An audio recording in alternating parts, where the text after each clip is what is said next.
information now from the FBI. They have taken a man into custody after he allegedly set off an incendiary device outside of a federal building in Lower Manhattan. We've been on this breaking news for a couple of hours now, and now some new details. Video of the incident shows smoke billowing onto the sidewalk. Officers tackled that man before handcuffing him and leading him away. You're watching Outnumbered. I'm Harris Faulkner. Joining us today, Molly Line, Fox News correspondent, Rachel Campos-Duffy, Fox and Friends Weekend co-host, Lisa Booth, Fox News political analyst, and Griff Jenkins, Fox and Friends Weekend co-host. Two people were hurt, and law enforcement evacuated that area of Lower Manhattan, and New York City Mayor Zohran Mamdani reacted this way. What occurred outside 26 Federal Plaza this morning was deeply disturbing. I'm relieved no one was seriously injured and that a suspect is in custody. My team is in touch with the NYPD and will support the federal investigation. Well, why wouldn't they? Our administration will continue to ensure that every New Yorker is safe in their city and hold accountable anyone who threatens that. The FBI is leading the investigation. Around 9 o'clock this morning, a man with an incendiary device and some liquid, I don't know what the liquid was, put the liquid down, set some fireworks on top of it. It caused a little bit of a fire. He was armed with a pellet gun. Two people were injured, one federal employee and one civilian. Minor injuries. They are both treated and released. Officials have yet to release the suspect's name or any information regarding his possible motive. But that area has been a hotbed for anti-ICE protest activity because the building has DHS offices for Immigration and Customs Enforcement, or ICE. One critic calls out the mayor, writing, "Mamdani's New York City is falling apart."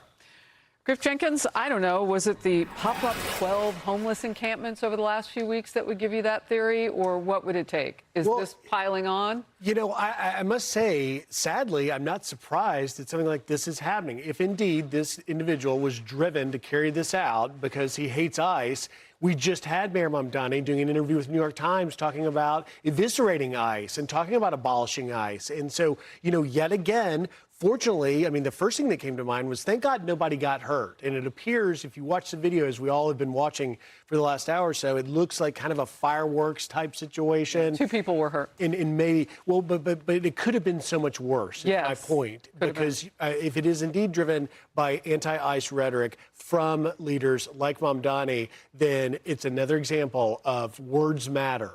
And rhetoric from politicians matter. And if that's the motive, then we really need to take a hard look, particularly people like Mayor Mamdani and Democrat, progressive left leaders that are leading this charge to get rid of ICE. Yeah, I interviewed James Galliano, who's on our team now at Fox. He worked in the FBI for 20 years inside that very same building, Lisa. And some of the things he said that disturbed him about this is that he said the guy was armed with airsoft guns for munition training. He said it could have been performative, but it looked like a situation where he wanted to get people's attention potentially. My concern is that everybody sees how we react now.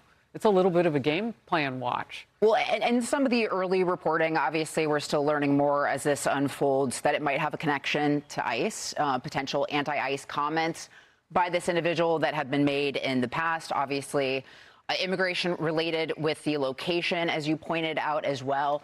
I mean, if that's the true, then this is just a continued iteration of this targeting of law enforcement that we've seen from the left. They've really just put a bullseye on the backs of our ICE agents. And it's not just with them, it's law enforcement in general, because we've really seen this since 2014 with Ferguson, all the lies that were told about police officers with that, this whole war on cops. This is the latest iteration of that. I got to talk to Border Czar Tom Homan twice this weekend, both on The Big Show as well as on Fox and Friends yesterday morning as well. And he pointed out a couple of things. Our ICE agents are just following the laws of the land that have been passed and put in place by both parties. So if you don't like it, change the laws. Also pointing out that his biggest fear is that he's going to have to go to a funeral of one of these ICE agents because of the rhetoric from the left. And you can go down the list of all the attacks on ICE agents that have happened over the years, whether it's been two separate shootings in Texas, one assassination attempt, another ICE agent shot in the neck, or fire bombings and arson attacks, or the dramatic increase of assaults on ICE agents, vehicle rammings, the list goes on. But those don't get a lot of attention, do they? But you know what does? Anytime an ICE agent makes a mistake or something bad happens, that's what gets attention. So you look at that disproportionate amount of coverage that anything negative with ICE agents gets, as opposed to the attacks that they face. And then we see that same effect with if someone is a victim of one of these incidents goes wrong with ICE, that gets an extraordinary amount of attention, but not the American citizens who are killed at the hands of the illegal immigrants that have gotten here. So ask yourself why the media would do that. Why would they only give one side of the equation, and why they're painting our ICE agents and our law enforcement agents as the bad guys in all of this? You know, one of the things, and you know, for all of us who've interviewed Tom Homan, previous to his job now and then now as border czar, their families are always targeted. Oh, yeah. And he'll talk about that and come to tears talking about how his wife and how his living arrangements have had to be changed so he's not in the house as much, endangering them. I mean, it's heartbreaking. Oh, I remember during the Biden years speaking to Border Patrol wives, and the wives there saying they've had to live sort of almost incognito as well because they are targets down there as well. So you look at his statement on X, and it's totally schizophrenic. On the one hand, he's like, they're Nazis, da, da, da. Then when something goes wrong, he's like, oh, this is unacceptable. You know, we shouldn't, you know, target, this is not acceptable for the city. You mentioned the encampments that have just popped up. I mean, overnight. Overnight. A ton of people on the streets. That's right. We talk a lot on this network about the people that are leaving New York. We don't talk enough about the people that are coming in because they see this as a safe haven, whether it's homelessness, whether it's criminals, whether it's, you know, people who want to attack our law enforcement. You are going to see a very, very steady decline of this city in a way that we've never seen. Now, we remember seeing it decline from, you know, the Giuliani days, the Bloomberg days, and it's been going downhill from there. I think what you're going to see is in the next year and a half, this city's going to be even unrecognizable from what you see right now. Socialism doesn't work. That kind of rhetoric from a mayor doesn't work. It attracts the wrong people, and it sends the right people that make a city great, that make a great community, out. You know, it's interesting, though, and I always try to look at things from the top down. We don't know what Zohran Mamdani's goals are, but he has been reported to be talking about, well, questioning, could you make it so that I could run for president if we change the Constitution? Now, I didn't hear him say that, but there have been reports that possibly happened. Well, think about it. He wasn't born here. If your goal is to rise to higher office, you don't care who comes into the city as long as they vote for you. That's right. And we've seen that play with the Democrats before because, oh, well, you know, we need those votes. We've already got 100 million in the coffers from Biden. Just slide Kamala into that seat. Don't have a primary. Yeah, or open the border. Or even a debate. Or open the border and let all these new voters in. Yeah. Mamdani's very interesting when he talks about this type of topic as if it's a thought experiment. Let's all discuss the possibilities of such a thing and weigh in and we'll chat with our lawyers about this and the other thing and see where the future goes.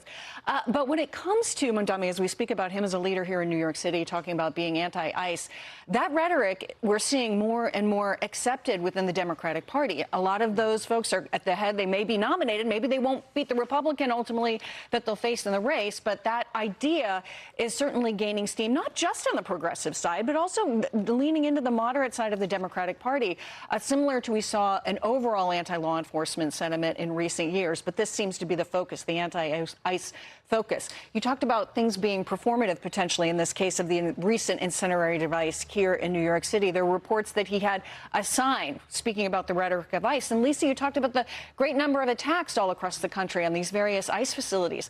Some of them were the sort of lone wolf sniper type, but there were others like the Prairieland attack in Texas that was an organized group. That ultimately led to convictions related to riot charges and violence. So we'll see how people are held to account, not just for rhetoric during election times, but also in courtrooms when you see something like this, which ultimately was more than performative in the essence that people were hurt. So we'll see what ultimately happens with that. You know, back to the politics for just a second. It hit me as you were talking. Well, what if the goal is just simply to abolish the Democrat Party? Well, this is one of the ways you do it. You take it over, and then you change it from the inside out, and then suddenly you could call it just the Socialist Party if you wanted. Last quick thought? Last quick thought. Remember Claire Valdez, who was one of the DSA progressives that was elected here in the primary, that's among the DSA candidates likely headed to Congress. At her victory party, they were chanting, Hakeem Jeffries, you're next. You're next. It's exactly what you're talking about, Harris. Well, and now he's fighting with Bernie Sanders. Harris, it's not just, people talking. That's happening. You're absolutely right that that's the objective of the socialist left, to take over the Democrat Party, destroy it from the bottom down and create it into its own image. That's also their desire for the country. When you look at all the institutions that the socialists want to break down, that's essentially eradicating everything we know America to be. Be sure to like and subscribe for all the Fox News latest on YouTube, and catch full shows streaming now on Fox One.